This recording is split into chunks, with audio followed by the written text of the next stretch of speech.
Pessoal, Lucas Costa aqui, advogado especialista em proteção veicular.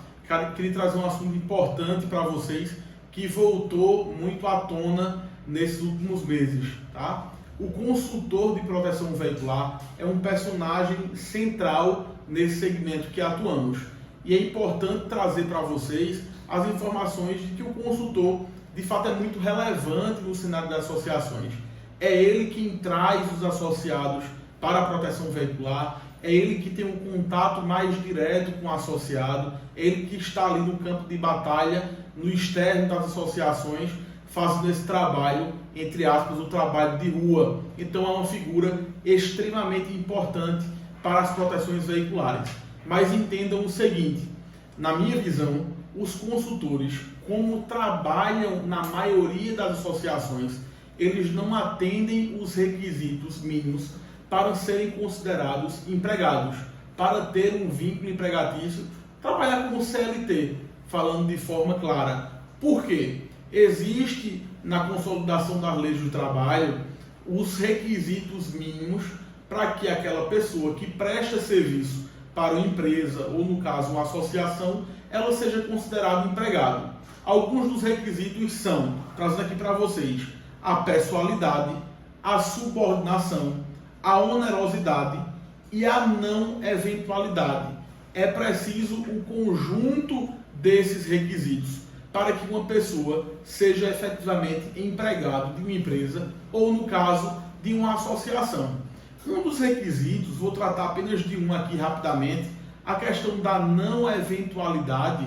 É importante trazer para vocês que não se enquadra no que a maioria das relações entre consultor e a associação nos apresenta. Por quê?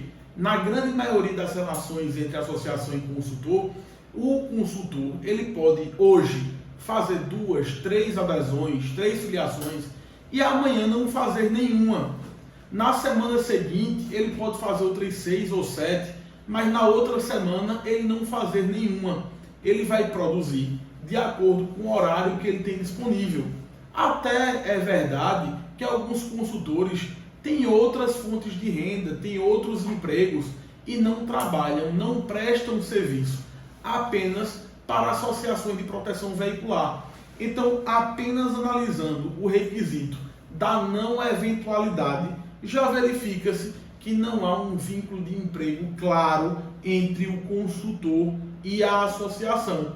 Verifique também que um outro requisito, a pessoalidade, falando aqui rapidamente, traz o seguinte: é aquela pessoa, se ele for empregado CLT, quem tem que ir pessoalmente prestar aquele serviço, cumprir aquela função.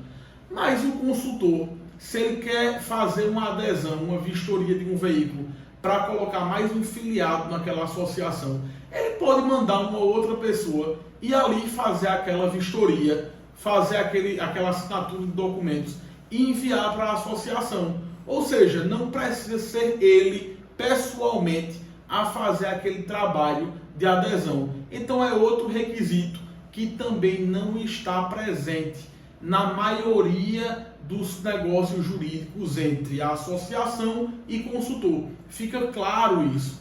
O que é que isso é relevante para as associações?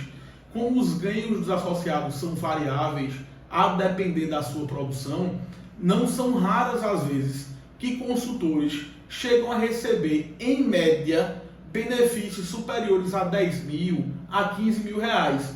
E se for considerado um vínculo de emprego com base em uma remuneração nessa monta de 10, 15 mil reais por mês, as verbas trabalhistas vão ser de valores muito altos, trazendo ali um passivo trabalhista para associações muito relevante. Verifiquem que, com base num salário de 10, 15 mil reais, vai ter que incidir todas as verbas trabalhistas. 13º salário, férias, 1/3, FGTS, INSS, todas as verbas trabalhistas. O que pode criar, a médio e longo prazo, um problema muito grave para a associação que você é dirigente, que você é presidente, que você é diretor. Então observem, além do negócio jurídico claramente não ser de empregado e empregador, é preciso que você, de fato, se resguarde e, junto com o jurídico especialista da sua associação, faça um contrato de prestação de serviço entre o consultor e a associação, deixando claro quais são os ganhos, quais são os direitos e quais são os deveres daquele consultor. E também é preciso que esse consultor emita nota com relação aos valores que ele recebe e com relação ao serviço que ele presta para a associação. Só um detalhe: exigir exclusividade do consultor, dizer para o consultor o seguinte: só trabalhe para essa associação, não faz dele um empregado. A exclusividade não faz com que ele seja considerado empregado. Mesmo que se exija exclusividade do consultor de proteção veicular, mesmo assim ele continua sendo considerado um prestador de serviço. Então, para não criar um passivo trabalhista exorbitante na associação, aconselhamos que faça o contrato de prestação de serviço e acompanhe bem junto ao seu jurídico essa relação entre consultor, que é tão importante para esse segmento, e a associação que você é dirigente. Até mais!